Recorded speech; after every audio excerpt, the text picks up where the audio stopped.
Hey, greetings and welcome back. Becoming Undone is the podcast for those who dare bravely, risk mightily, and grow relentlessly. Join me, Toby Brooks, as I invite a new guest each week to examine how high achievers can transform from falling apart to falling into place. This week, got a treat for you. I've been doing a deep dive, multi-part, like 15 episodes into the story of the life, the lessons, the legacy of Dick Tomey. And this is kind of getting back to my roots, kind of digging in with one person and their story. And boy, do we have one for you today. John Ulsh is joining us today. He is an author, a keynote speaker, and a survivor. John, thanks so much for joining me today. Toby, thank you for having me. Really looking forward to it. Well, I was super excited. Increasingly, as the show's grown, I get more contacts. There's a lot of podcast promotion places, and some of those are great. Some of them aren't as good. So I always ask for that speaker kit. And when I saw yours, I knew right away that I wanted to have you on the show. Your story is incredible. But before we get there, I always like to start at the beginning. Start at the beginning, wherever that was for you. Yeah. So I am 53 years old. I'm a father of two children. I have a daughter who is 26. I have a son who's 21. He'll be 22 here shortly, and he's going into his senior year at Villanova here in Pennsylvania. My wife, Tanya, is a business owner as well. She owns jewelry stores here in central Pennsylvania. When I'm not doing motivational work, I run a real estate team as well here in central PA.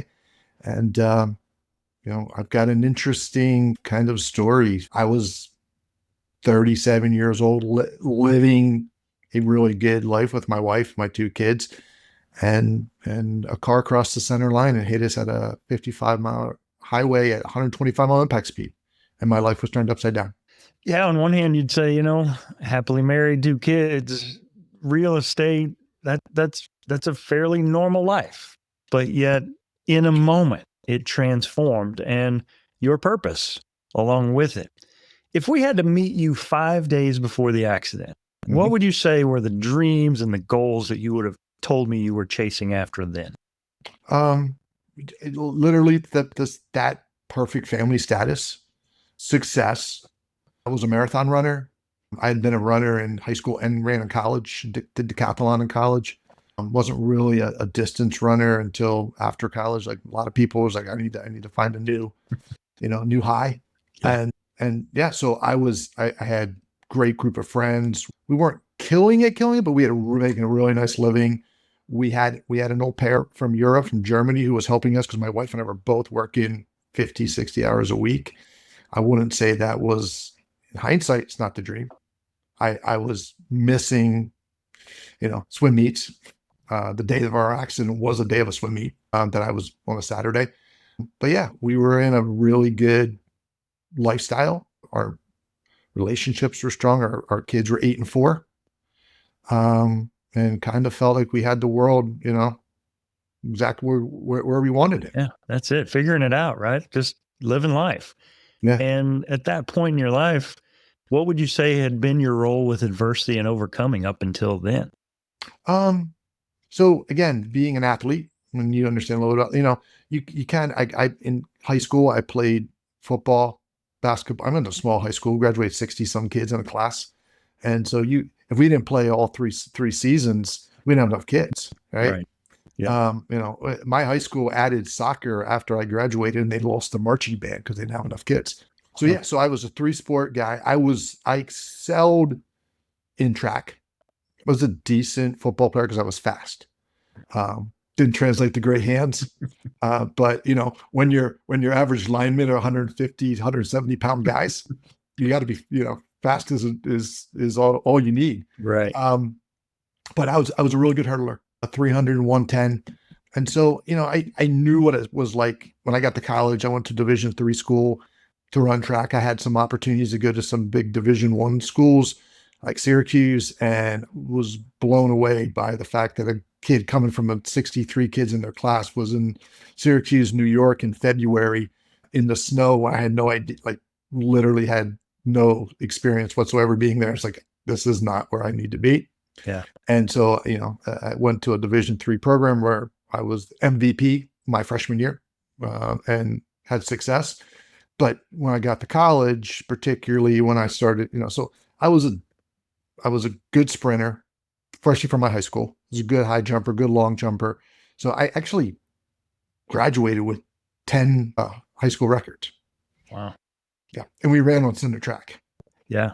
And so I knew what it was like to push yourself a little bit. Yeah. And then when I became like a marathon runner, even more, just like this understanding. And like I don't think anybody sets out to become a marathon runner. I think people start to like, I'm going to run a mile, and then I'm going to run a 5K, and then I'm going to run a 10K, and then I can run a half marathon, and then you just get the bug. Yeah. And so like literally the day of our accident, I had just knocked out 13 miles on December 1st up here in central Pennsylvania, a little cold morning in the dark. But yeah, I mean, so I understood adversity as it related to pushing your body. Yeah. I was also dyslexic and had a stutter.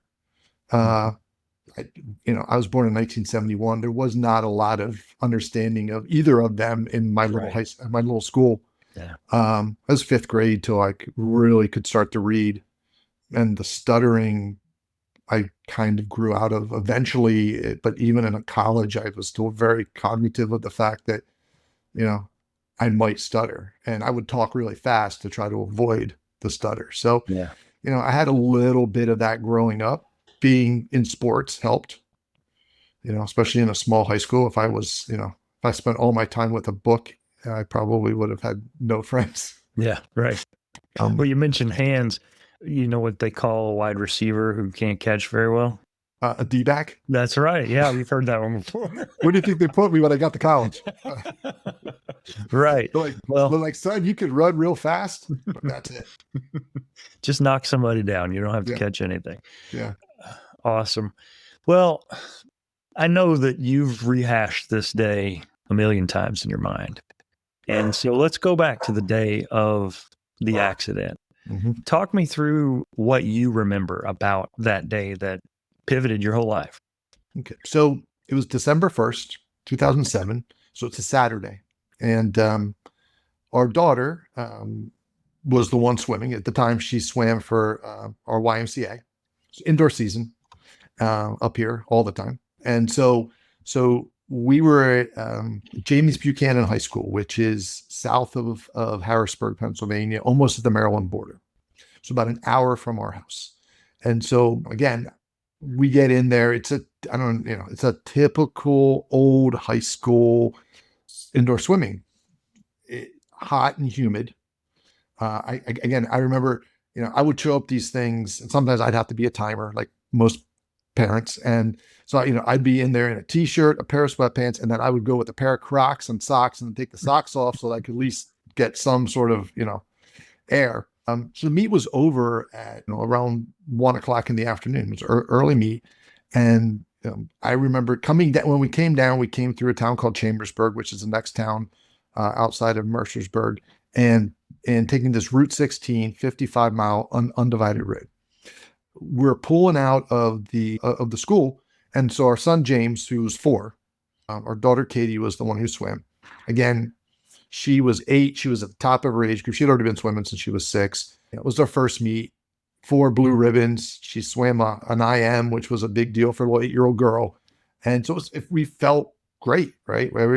We kind of bribed our son James with, if you behave yourself through the swim meet, we'll go buy a Christmas tree on our way home, December 1st, right? So we, instead of turning left out of the school and go exactly the same way we came, we decided to turn right. There's a prep school called Mercersburg Academy right there.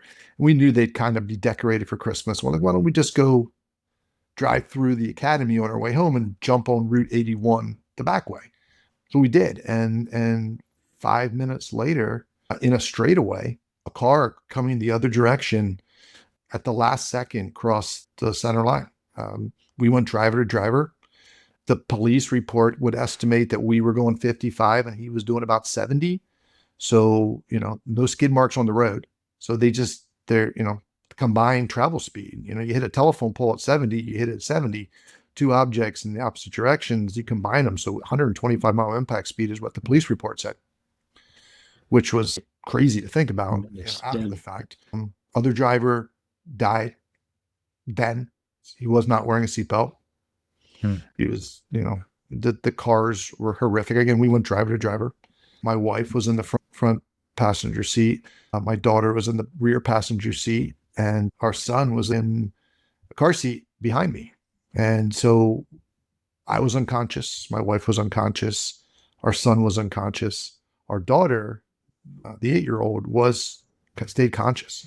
And so actually, very rural area where we were, a few houses here and there, but a lot of fields.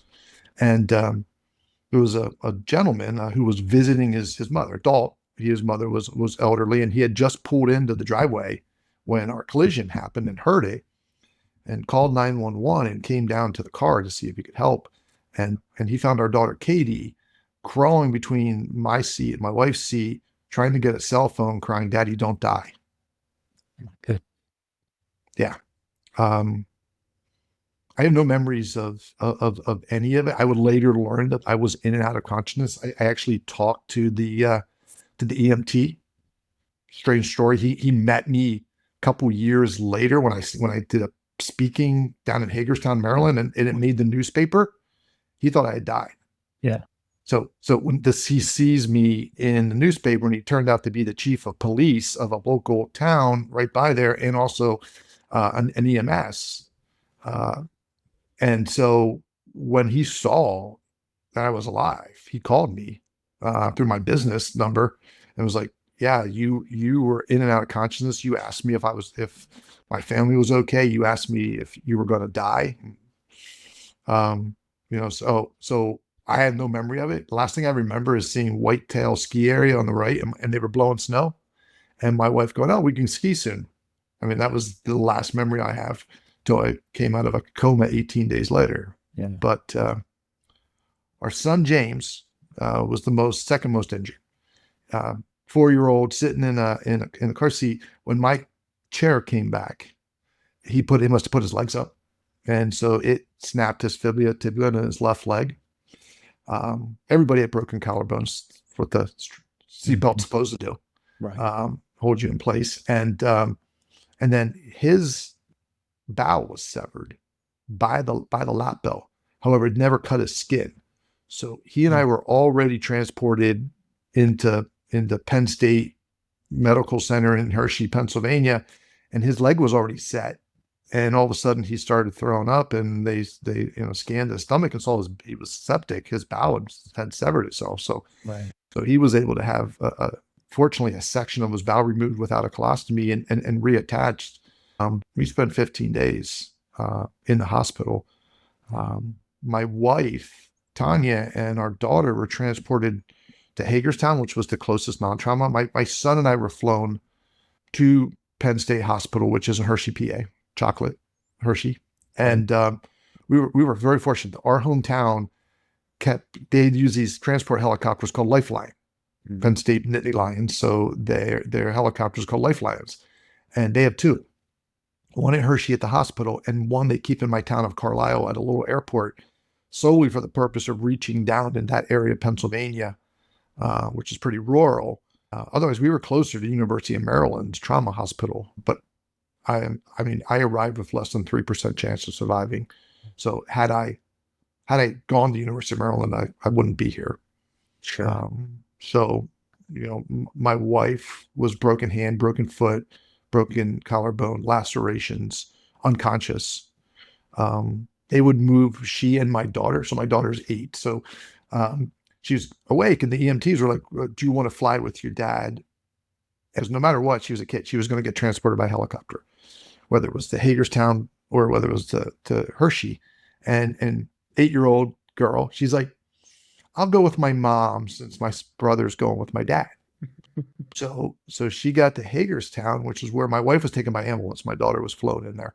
And that evening, they put my wife and my daughter in an ambulance and transported them almost 2 hours to Hershey because I was going to die.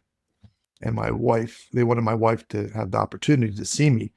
So, I always say her story and my story are very different. Yeah. She had this job of having to be as beat up as she was, in a lot of pain, put in a gurney with our daughter in an ambulance, who's an 8-year-old little girl scared out of her mind, and her dad's dying, acting like everything was going to be okay, and we're just going up there to be with your brother and your dad, knowing that chances are I was dying, and that's why she was being moved, and then arrived in Hershey, and then having to be admitted into the hospital. My daughter threw a fit, and she's like, I don't want to be good to the children's wing. I don't want to leave my mom.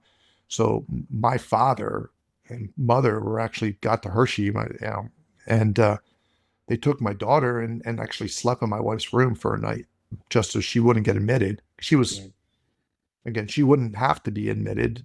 But if she was going into the children's part of the hospital, not anywhere close to her mom, and she was scared to death. So horrific. Just, I mean, the thought of any one of those is horrific to a young family, to anyone really, but yeah, in this case, a family. But all four of those simultaneously, just overwhelming. Just not only the trauma of it all and the physical and the mental, there's just so much there. Meanwhile, you're in a coma. I mean, it's not like you're able to help. So when you come to and start to understand the gravity of the situation, talk me through the emotions and the thoughts at that point. Once your consciousness and your cognition start to come back online, what were those initial days and weeks like? So, so I was a combination of in coma. I mean, I lost 38 units of blood in the first 24 hours. Like guys our size, that's like bleeding out almost 4 times. Yeah. So I was all the internal injuries. So my pelvis was shattered and broken about 4.5 inches apart. And then, they say, doctors was later saying, oh, your pelvis is like a lifesaver. You can't just break it on one side. It's a circle, right? It's going to break. So the back of my pelvis broke. The energy traveled up my tailbone, split my tailbone, and then broke my L1 for L4, fracturing them into each other. That was just the energy coming from the collision, right? Left foot was stuck on, I'm 6'2". We were driving an Acura SUV. The engine block did what it was supposed to do, but it shattered into my feet. Those Crocs I was wearing were stuck under the engine block. They pulled me out out of my Crocs. They were in the photos later from the accident report. My Crocs are in the photo, stuck under the engine. That stuff wasn't going to kill me. My spleen had ruptured. My diaphragm had ruptured.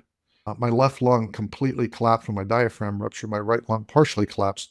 If it wasn't for the fact that I was a marathon runner at the time, I mean, I was probably 8% body fat. I just knocked out, 13 miles that morning.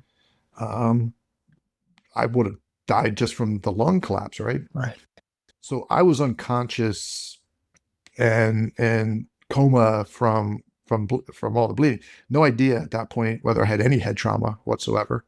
So when I got to the hospital, they just cut me from sternum to pelvis and just started to repair internal bleeding, right? Remove my spleen. Appendix, I still had it. Removed a lot of hollow organs that ruptured. And went about for the next 3 days, leaving me open, just going in and repairing the internal bleeding stuff. And so after 3 days of this, they knew the chance of infection was high. So, but I was so swollen at that point from all the blood products and everything that was going in me, they couldn't pull my abdominal muscles shut.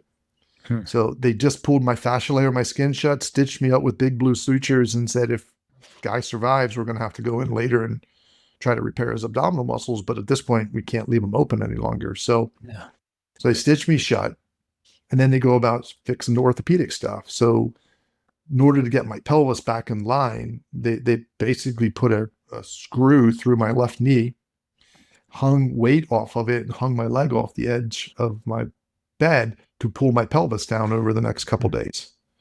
To basically the same way I broke a lot of arms as a kid, and that's how they put you in these Chinese finger traps and just pull it apart, right? Yeah. Right. All they could do is let gravity pull my pelvis back down. Mm-hmm. And then they fastened it with 6 titanium screws and plates across the front and 2 big titanium screws in the back. At that time, they were like, we're going to see what happens with his back. If it starts healing on its own, we're going to let it go. And we'll make a decision, in the next couple of weeks if we need to go in and fuse his back together. And so they started to keep me in an induced coma because I was on a ventilator. I couldn't breathe on my own. And I was starting to come out of my coma. So I spent 18 days in in a coma. One of the interesting parts is the drugs they use to keep you in an induced coma are pretty powerful stuff. Mhm. So on day 17, so my son got out of day 15. So my wife went back home when our son got out of the hospital. And then she couldn't drive, broken hand and broken foot. So we had family or friends that would drive her about 45 minutes from where we lived to the hospital. And she got a call that they were going to try to take me off the ventilator and see if I could breathe on my own. And on day 17, I could not. They put me back. They ventilated me again and put me back on. On day 18, they took me off the ventilator and I started breathing. So she got a phone call that I was coming out of my coma. And so one of my best friends, like, I'll drive you over. And so, again, I don't have any memory of this, but my friend used to love to tell this story. So I'd been in a coma for 18 days. I'm in and out of some consciousness. I've been off the drugs for just a few hours and I'm just starting to come through. And I have this male nurse, and he apparently says, "Do you know who that is?" And he points to the door opening. And my one of my best friends and my wife are standing there in the door frame. And apparently what I said is, "Yeah, that's my wife. That's the bulldog." 18 days of coma. And so my friend John leans over to my wife and goes, "Well, he has no brain trauma." Yeah. So the very first thing I said out of my coma was I called my wife the bulldog. So over those next like 4 or 5 days, all of these drugs that kept me in a coma are coming out of my system. I'm paralyzed from the waist down at this point. Took me a day probably to realize I couldn't move my legs. I mean, I'm hooked up to everything, excruciating pain, taking at that time, drip morphine, is clicking the button as often as I can click it with nothing coming out, except for when it was a time. And all of those. So I was, at that time, I was 180 pounds when the accident happened. I was 245 with fluid. Right. So inside all that fluid was all that drugs. Mm-hmm. So when that were keeping me in a coma. So I just had the most crazy hallucinations of thatch roofs and being in a spaceship.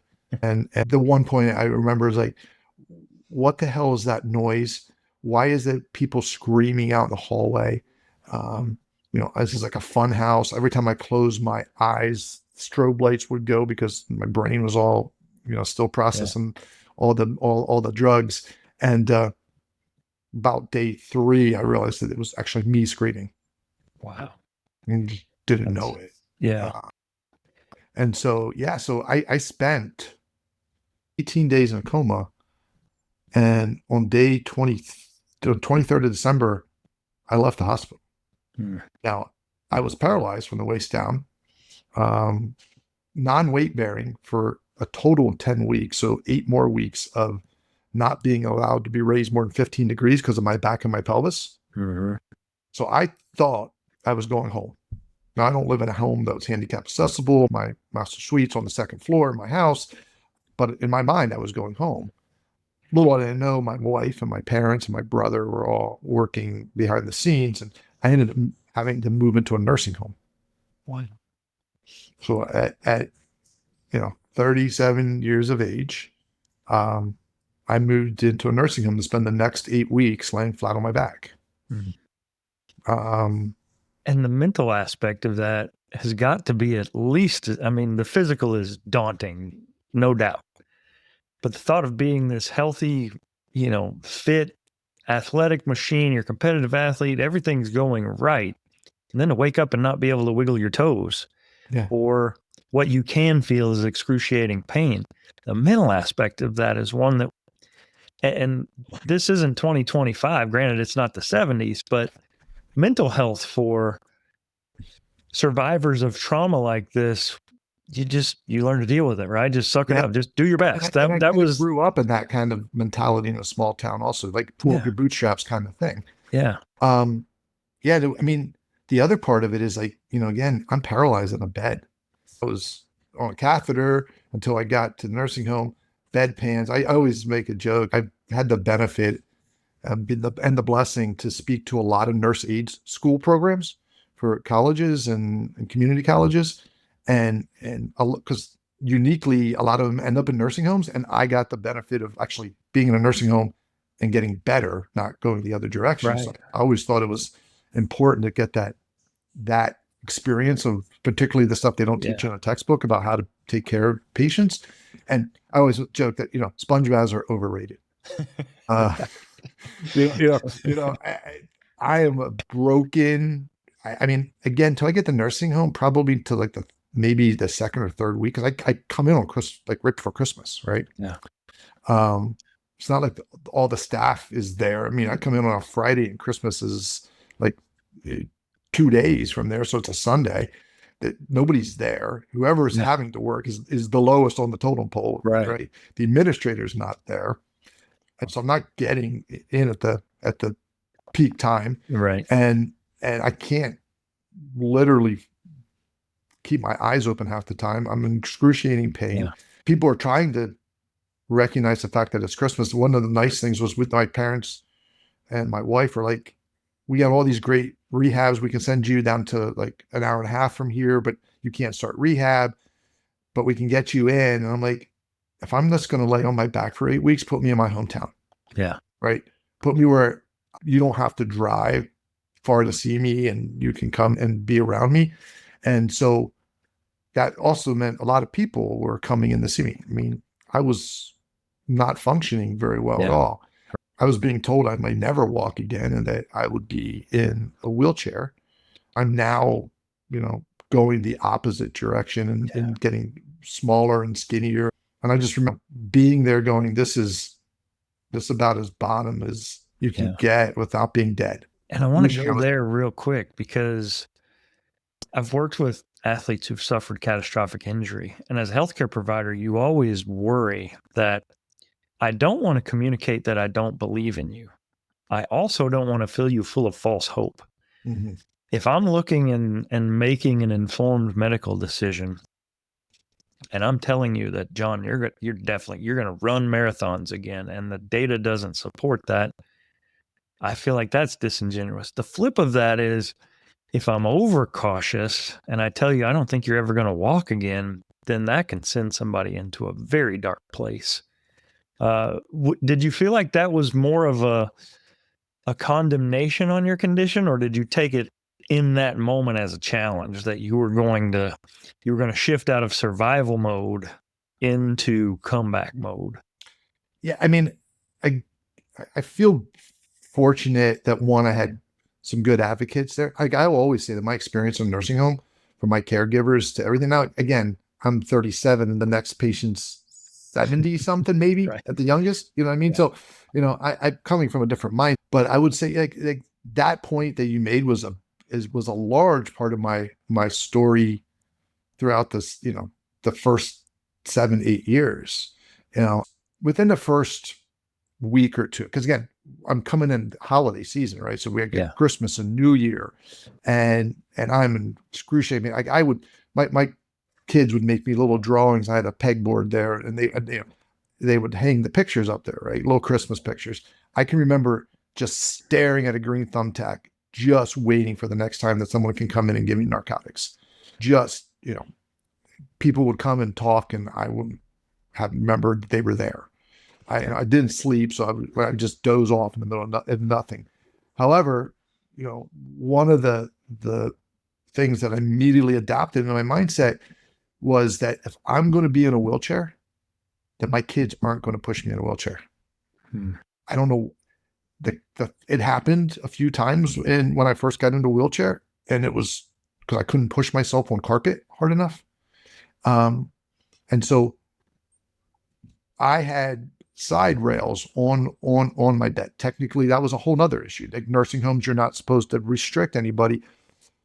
We were able to show them that my mother used to be an administrator of nursing homes. She was like, no, we can put them on, because I couldn't. The only way they could change sheets or move me is to roll me side to side. I couldn't be moved. But I had them tie stretchy bands to my rails, and I would spend hours while I'm sitting there just pulling on stretchy bands, doing triceps. I was like, if I'm going to be in a wheelchair, I'm not going to lose all my upper body strength pushing myself. You know, I would have therapists come in and use slide boards to try to help me, if I flat my back, but they try to help me move my legs. Within the first few weeks, I started to get some use on my right leg, but my left leg was the side that was more damaged. The energy came up the left side. And so I was, I couldn't move my left leg. So they were in there moving it for me just to keep atrophy from setting in, just with a slide board and a pair of socks. But yeah, the stretchy bands became a really, like, I've got to do something. Like, Yeah. When I could get in a wheelchair, I was like, roll me to the therapy room and stick me on the cable machines. Right. I'll sit there, lock my friggin' wheelchair between them, and I'll just sit there and do chest exercises, until I can't move anymore. Yeah, I always say I don't want to be a year older. I want to be a year better. In your case, you're going day to day. You're not just getting a day older, you're getting a day better. And you're starting to see progress. Like you said, some function in the right returns and the left is kind of coming along. At what point did you feel like, I'm going to make it through this? I might not ever have life like I did before, but it's not going to be catastrophized like perhaps it might have been early on. So when I ended up in the nursing home for those 8 weeks, I had already been through having like fluid in my lung where they had to go in, and again, they couldn't roll me in a ball because of my back broken. So they rolled me on a side and shoved the needle between my ribs to suck the fluid. I mean, it was like, I went through a lot of stuff that because of me being broken, I couldn't do it any other way. Like, I couldn't be moved. So, a lot of the testing that after I was out of my coma, just to check everything else, or again, getting the fluid in my lung, was kind of, had to be done a lot more violently than they probably wanted to. Somewhere in that nursing home, I kind of realized I wasn't going to die. Now, somewhere in the nursing home, I started wishing I would have died. So it was a mental hurdle. But when the realization, because I had to be transported back over to Hershey Hospital to Penn State in an ambulance at least once, twice a week for other follow-up, or I was just spending my time lying back in a nursing home. So, it became obvious that I was going to survive. So what quality of my life was going to be was still, to be determined. And nobody was really going to know till I got to rehab. I mean, I felt blessed that I didn't have head trauma. I mean, that was a lot of doctors, therapists were also like, for the type of injuries that I had, and, the amount of time that my heart stopped. Like, there was a lot of issues that could have happened besides just the sheer collision related to my brain. Just the fact that my heart had stopped, that I was technically dead for a period of time. And there was a lot of oxygen related concerns with the lungs collapsing. And so I mean, my brain was as sharp as it can be for somebody taking a ton of narcotics for pain and being sleep deprived. Yeah. But I think, again, back to like, who believed in you, who doesn't believe in you. I told everybody, like, it was a year like this past year where Thanksgiving was really close to the end of the month. So like, Thanksgiving was that Thursday and the accident happened on Saturday. So it was, and every year I'd run this 5K turkey trot from our YMCA hometown. And I think I ran that one that year at like 4:48 mile pace. I was moving. Wow. Yeah. I was 36-year-old. And I said, oh, I'm running next year. And no one wanted to tell me you're not running next year, but nobody believed I was going to ever be able to run. I mean, a year later, I wasn't going to be running. I will tell you, a year later, I did it on a walker with 2 buddies holding me up. And it took me an hour and 8 minutes. Wow. And I did stop along the way, not only because I needed to, but also there were people cheering, and I posed for pictures. And that's still not a bad, that's about my 10K pace, brother. And I have not had 45 surgeries. So no shame in that PR at all. Again, we're talking John Ulsh, author of Upside Down, motivational speaker, survivor. Let's pivot. We've talked a lot about the accident. Let's talk about what's come of it. You continue to work in real estate, but your story has become a big part of what you do now. Yeah. Talk me through that transition into, wow, there's something people can gain from this. Maybe I need to speak to crowds of people, or maybe I need to write a book. Talk me through that season of transformation for you. Yeah. So at about 2 years, a little after 2 years after the accident, um, I'm I'm in still outpatient rehab 5 days a week, 10 to 11, local rehab down the street. And I'm I can walk with a cane at this point. A walker is more comfortable if I have to move stuff around. And if I have to travel any like distance, I've got to be in a wheelchair. But I'm functioning, as a human. I'm working a lot of times from home, and I'm taking 90 milligrams of morphine twice a day. Yeah.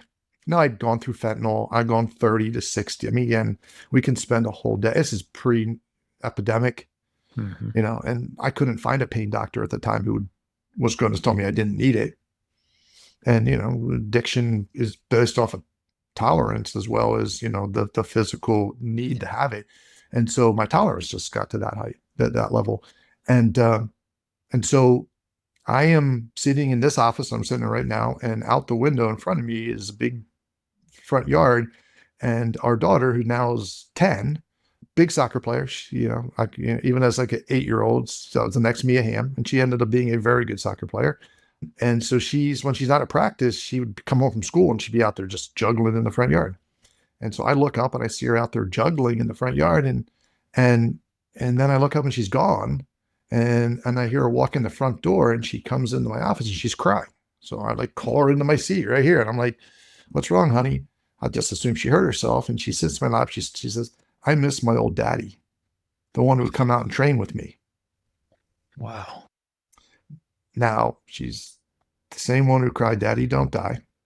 She's the same.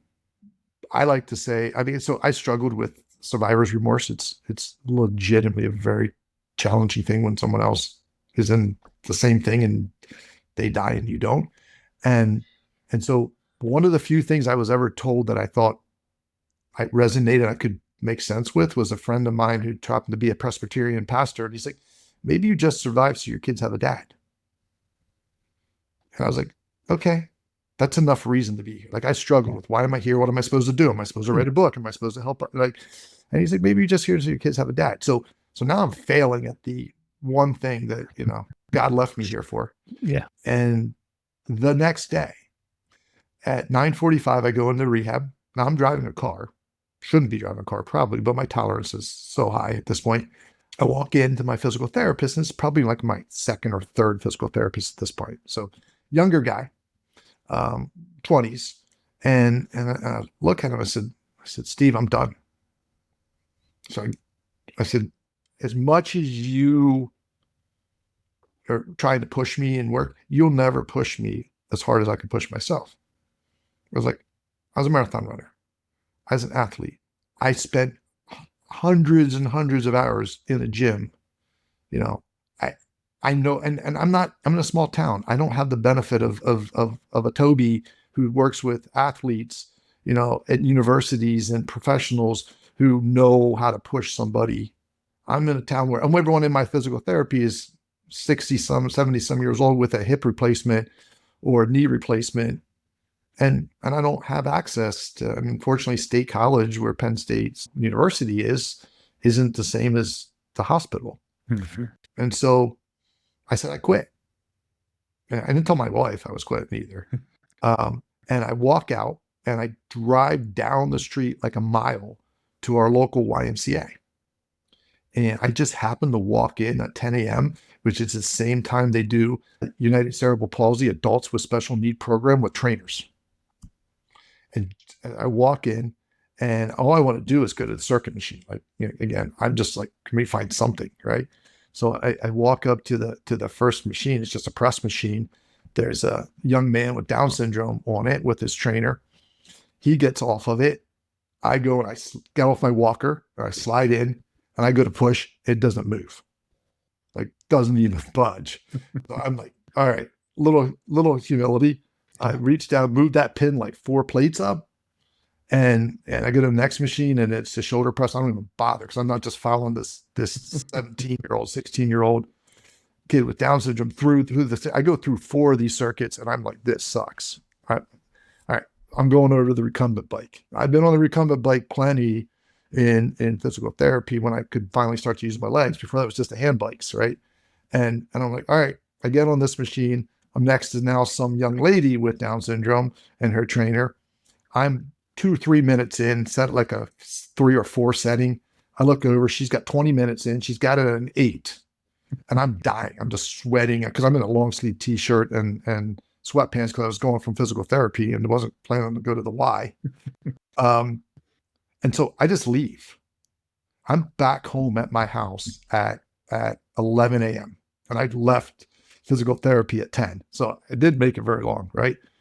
And I was like, oh, this is terrible. Like, I don't know where I just quit physical therapy. I thought I was going to be able to work. I'm so not close to where I was. And so I call my wife and I tell her. And she's like, okay. She says, what are you going to do? I said, I don't know. I'm not feeling great. She's like, all right, well, don't forget to pick the kids up at school, 2:20.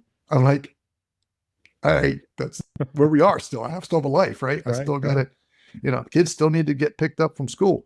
And so that night, this is where I think you of all people will start to appreciate this part of it. I go to sleep, never very well. I'm still on pain medicine. My back's broken. I don't sleep great. And I wake up at like 4 a.m. and my shoulders absolutely killing me.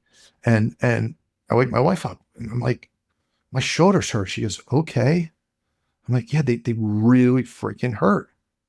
And she's like, okay. I'm like, do you understand? Like, my legs I didn't wake up. My legs didn't hurt. My back didn't hurt. She's like, she's happy. She's asleep. Right. I'm like, no, my shoulders hurt because I went to the gym.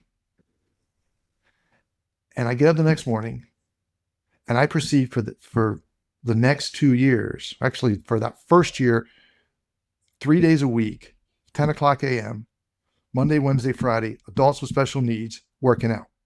And it was because I finally could control something that hurt. Oof. Wow. And the pain that I could control in the gym or pushing myself to try to run or try to do stationary, but like that became something that was in my control. And when it hurt, I was like, oh, this hurts because I cooked myself in the gym today.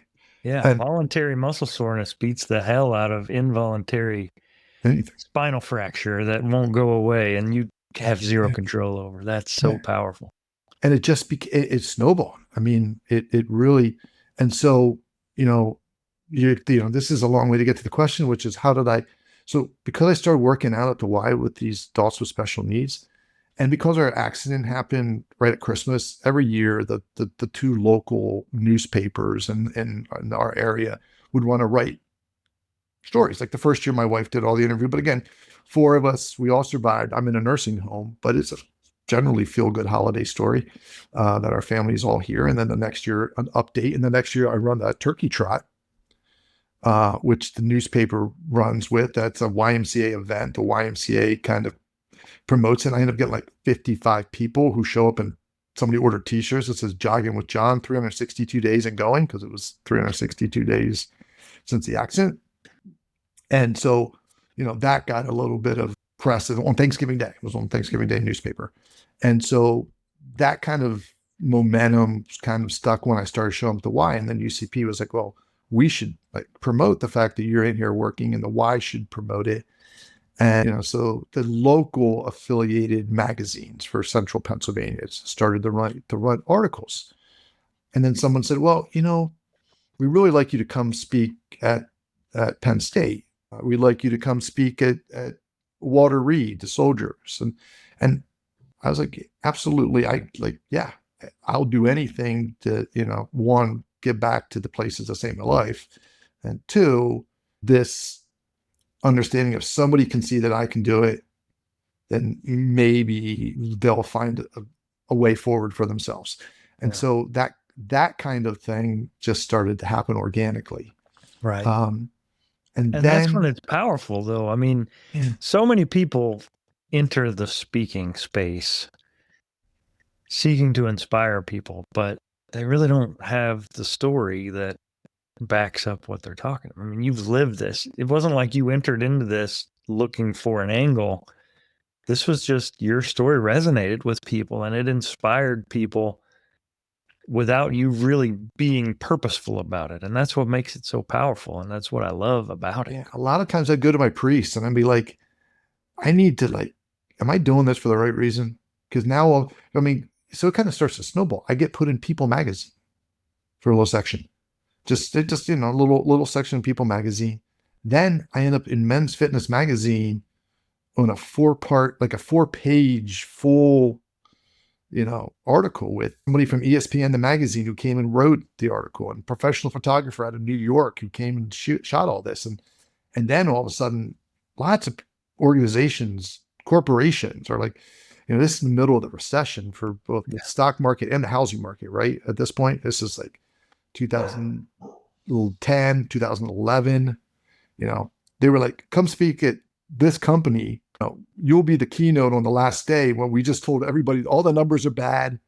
Nothing's great going on financially for us, but you're not this guy. Yes.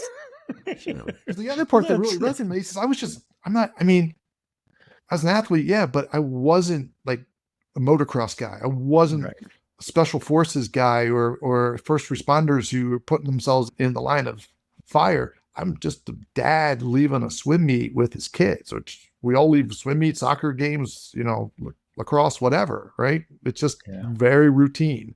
And just like that, my life was flipped upside down. Mm-hmm. And so, I think for most people, like people would say, oh, well, I got an award one time from Eagle Rare, the bourbon company.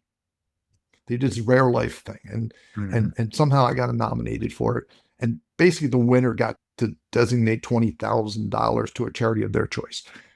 I won and was able to buy dumbbells, brand new set of dumbbells for the YMCA. It's great. They're still there. Fantastic. But what was interesting is that, they were giving you an award for surviving. And I'd be like, I didn't do anything to survive. God and incredible surgeons are the reason I'm here. I can take credit for what happened the day after I woke up from a coma going forward, but I really didn't have anything to do with my own survival. A lot of prayer, a lot of good doctors, and that got me, to an opportunity to decide what I was going to do. Yeah. Again, talking with John Ulsh, author and motivational speaker, survivor. John, it's been awesome to hear your story. The thing that sticks in my craw a lot is overnight successes. These people who spring up suddenly and their stuff gets pushed out to the world. And I won't drop names, but there are some podcasters out there. There are celebrities who their stuff's everywhere. And then there are guys like you and Lord willing, years behind you, hopefully I can develop some connection with people like that. Through that process, though, what a lot of people don't recognize is it's spiraling. You're continuing to do what you do and you're serving, and hopefully it's ascending. So you go from talking to small civic orgs to talking to Fortune 500 companies to having platforms in major magazines and TV networks. And then a book deal comes around. So I saw page proofs on your social media just today that the book's coming out. So talk me through the authorship process and what that's meant for you personally. So it's 17 years since the accident. The first part of my book I wrote 14 years ago when I was still on narcotics. I was losing, like I went to a wedding of friends. I have no memory of being at it. Wow. I went, so the first part was a diary to my kids. And it was me writing my experiences as I could still remember them, because like I said, I had an out of body experience, so we could spend time. Like I had a lot of like things going on at the time that were either hallucinations related to the drugs or they were God intervention. I like to think it was God. But obviously, either way, my kids were too young to understand anything other than I was not the same person that I was before the accident. So I started writing for that purpose only. This is just writing on a Word document. This is the technology for it wasn't great. Out of that, people were like, oh, you should write a book. And I'm like, well, I've been writing. And I'm like, I don't know. And so I had an opportunity from a company that publishes fitness magazines and books. And they're like, we want you to write that book. And I had already written at that time 25, 30,000 words. That was just my story about my recovery and sort of where I decided to start working out on my own up through men's fitness. And I ended up doing this thing with Spartan, where I ended up being sponsored there to do things because people were just like, I'll come do them with you. Just because if you can do them, I can do them, right? It's always, if that guy can do it, I have no excuses, right? So it kept, snowballing a little bit on the writing, and they wanted me to write just running. They wanted to write a book called The Perfect Run. The pun being that I'd never have another perfect run again, right? And I tried for like a year, and I said, I can't write what you want me to write. And now I was traveling to Vegas to speak for a 1-hour keynote that out of central Pennsylvania took 2, sometimes 3 days of travel to make it happen. And I was missing now soccer tournaments and lacrosse matches and basketball games to speak. And I'm like, I'm away from my why again. Like, I'm losing focus. So I gave the money back to the publisher and said, I can't write this. I told my representation at the time, I will speak if it speaks to me. But I'm not going to go speak at some corporation that has no value to me at this point. Yeah. You want me to be at a place where there's a bunch of people that need to be motivated because they're injured? Sure.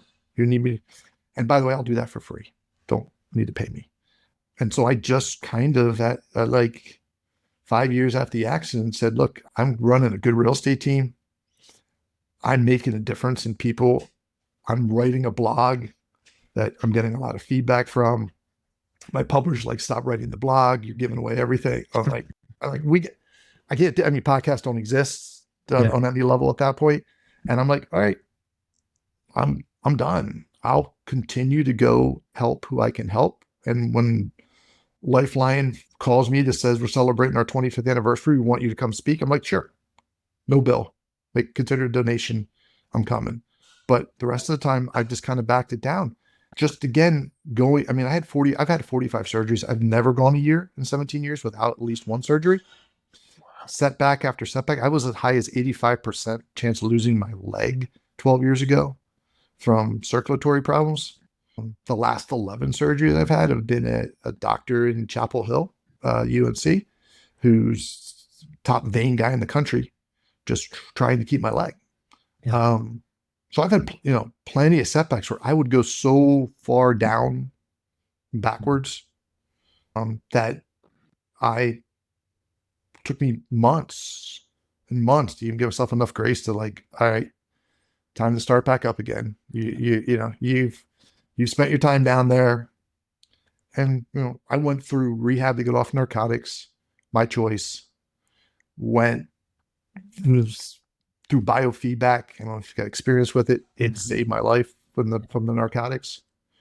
It also has some negative effects that I now talk about, because again, you talk about mental health issues. When you're reprogramming your brain to knock out pain and reroute neurons in your brain for pain signals, that's also where sadness, depression, all the other ones are. I mean, it's nothing I brag about. I haven't cried in over 14 years. I just don't, but I got off narcotics. Yeah. I've heard military personnel. I mean, that's a training response. And I hear some lament in your voice. Has this process machined me to the point that my emotion has evaporated out? And that's a tough space to be. But if the alternative is addiction to narcotics, You have And to this is make a before tough anybody choice. was like telling, now I'd never be able to even get what I got, more or Yeah. less, or the hoops I would jump through today would be dramatic. But to the book's point, I started again when my son, my youngest, went to college, saying, you know what? I have more time now. If there's a benefit to me speaking, I'll do it. I'll put myself back out there. Yeah. I said, you know what though? Ideally, let me go speak to some men's groups. Let me do a retreat where I get to give back and forth versus me standing up on a stage and just telling you my story. I felt more value from that. I felt more connected to those men. I was at that time finally spending some effort on my mental health. I mean, we started this podcast with the mental health effect, and nobody, when it happened, a couple of therapists would come and see me, or when I was in a wheelchair, I'd go to therapy. They're like, you should be more angry than you are. I'm like, why? I mean, there's no point in me. I mean, I've just always been my mindset, like, all right, yeah, I should be, but I can only feel sad for myself for so long because these kids need a dad. And I just chose not to be that example. That's, again, I know some of that is just the way I'm wired. Mhm. And I don't hold it against people who can't pull themselves from that. I get that as well. But to me, it was like, okay. And then it's like, all right, just gonna go pull my bootstraps up and get back to work after I'm done feeling sorry for myself. And that became sort of my mantra for like 14, 15 years. Yeah. And then finally I was like, you know what? I'm missing something. My kids know that I spend a lot of time in pain. And if dad's sitting over on the chair and he's not talking to anybody, we don't talk to him. They went through high school that way. My pain tolerance, I could only have so many hours in a day that I can function in. And if the gym and work got sometimes my family didn't get it. Right. Yeah. And so my second part of my book, I just wrote this year. Wrote it. I had an offer again, and I was speaking, and I saw I got the benefit of meeting some other keynote speakers around the country, people that I started to trust. I'm like, this is what you need to do. Protect your intellectual property, because that's a big thing now. Like there's people who have deals where they can't use their own intellectual property and concepts in their own speaking because they sold it out in their book, which I never thought of Right. 15 years ago. Yeah. Because I couldn't written the second part of my book. Like I wrote on these 8 pillars that I kind of developed on how to overcome a setback. Like, and they were all things that I was learning as I was going through it, but I wasn't naming it. I learned a lot from working out with adults with special needs that I didn't realize, but which was really just loving the process. Like they didn't have goals, and I constantly kept building myself these expectations and then being kind of disappointed when I achieved them. And, Exactly. and these are just experiences that, again, getting another surgery and getting set back again and saying, well, it's so hard to go back in the gym when you're told you for the last 8 weeks, you can't lift more than 10 pounds. So you can barely carry your briefcase or your laptop. And now you're going to start again. Mm-hmm. And so I had a deal in October and I didn't sign the contract. And then in January, I kind of jumped on with an editor, and she said to me, why are you being selfish? I'm like, okay, what do you mean? She goes, your story can, like, I already read your first 30,000 words of just what happened to you. And I've seen your talks, and you're being selfish. You think you're trying to not let your ego get in the way, but what you're doing is keeping your story from people that should hear your story. Man, I needed to I'm hear like, that today. thanks for calling me out. And I happened to be down in South Carolina at the time, and right outside of Hilton Head for the month of January. And that's when all that snow and freezing rain came in and didn't melt, and it stayed. And so I wrote 20,000 more words in 10 days. Wow. I spent 2 years writing 30,000 words. Yeah. But I knew my 8 pillars. I wrote 10 more chapters. Man. And I knew the lessons that I had learned because I had spoken about it. And I just said, all right, how do we create part 2 of this book and get it to be 50,000 words. Yeah. And I'd say all the time to my family, to everybody, like, people who are now reading the final transcripts of it, I'm like, this would not have been my story even 5 years ago, 7 years ago.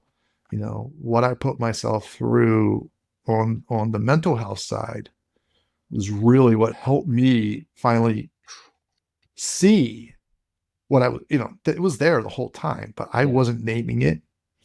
Yep. I wasn't recognizing that the pattern of it. And so, when I finally forced myself in that, week of snow and a fireplace in South Carolina of all places, because it was so cold, and a little bourbon,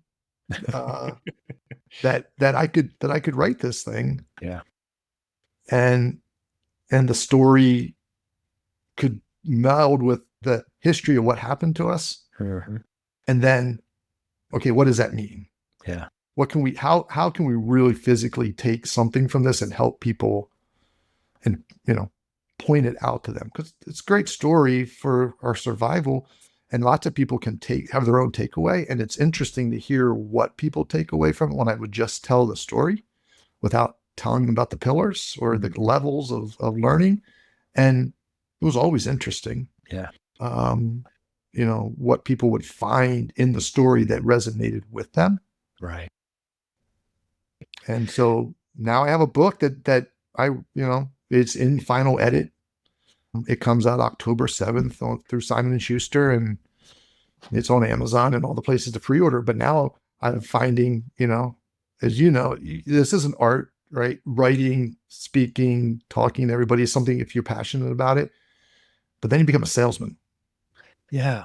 And I wanted to get to that. There's two things as you're talking that I have literally been journaling and writing about just this week. And your comments are spot on. They're right on time. The first is the high achiever in me gets so frustrated when I can't just sit down and bang out a new chapter or a new book, just to create. And I hate the word writer's block. I hate creative block. Like, to me, if I have it in my heart that I'm going to get something done, then by God, I'm going to find a way to get it done. But there are times when I don't, but the finished product is actually better because of it. So you spend your whole time beating the hell out of yourself because you weren't, in your case, 14 years, but you don't have a finished book.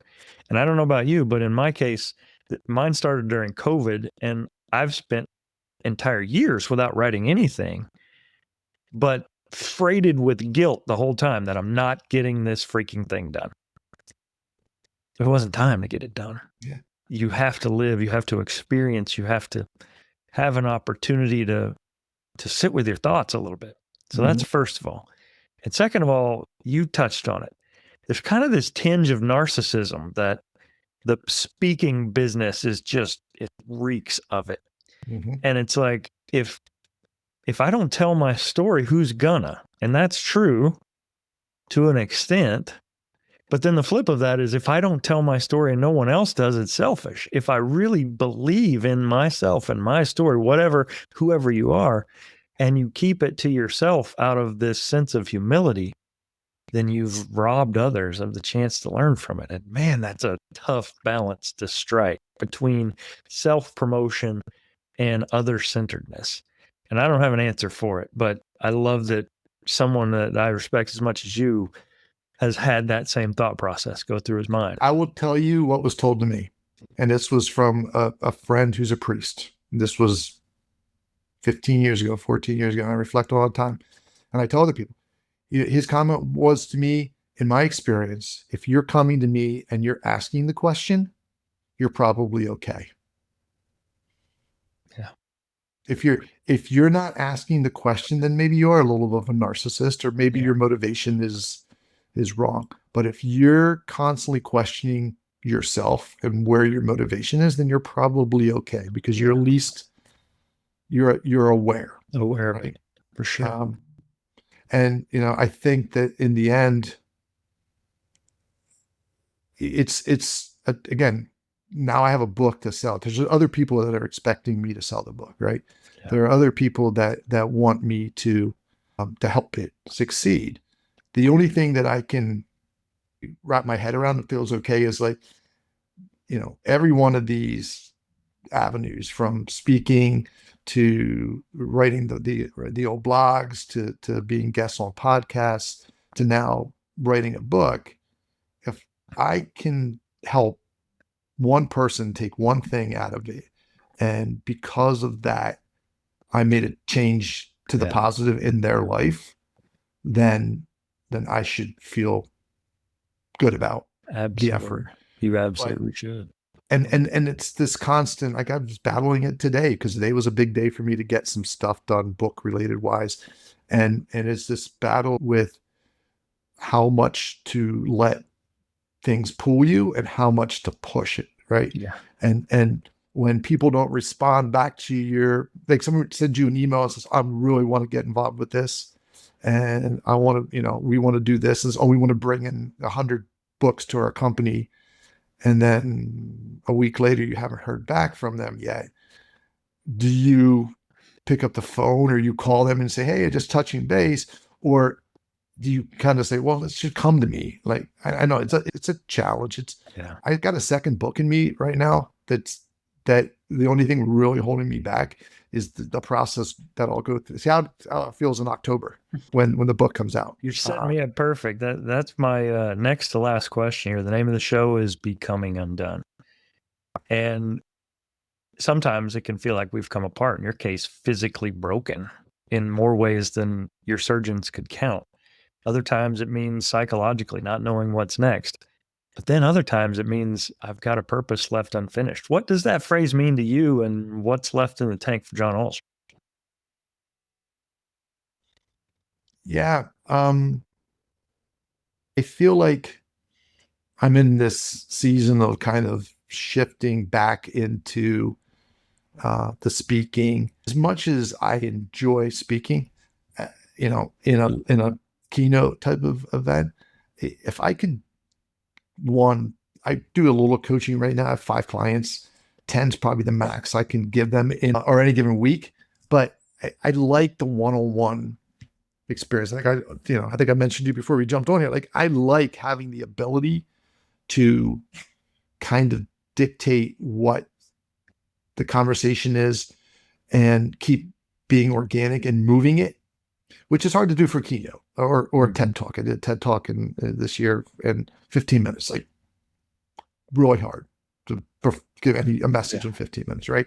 Right. As you know from books, like you get a chance, and then the book kind of has its launch, and then whatever happens afterwards through sales is, maybe you have a second coming, maybe the book becomes more popular 10 years after you wrote it than it was when you wrote it. But it's really just that season. I like the process that I have to go through writing it. Like I'm a journaler as well. And so for me, until I really got into therapy, my therapy was writing. It was right. It was comforting for me. When I wrote the second part, I allowed myself to not be positive the whole time. The first time it felt like I had to be this positive person in everything that I do.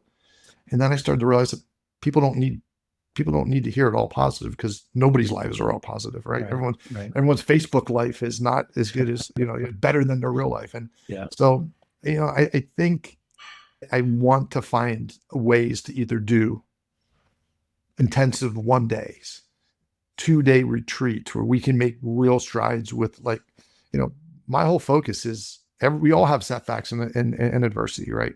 We all have them in our lives.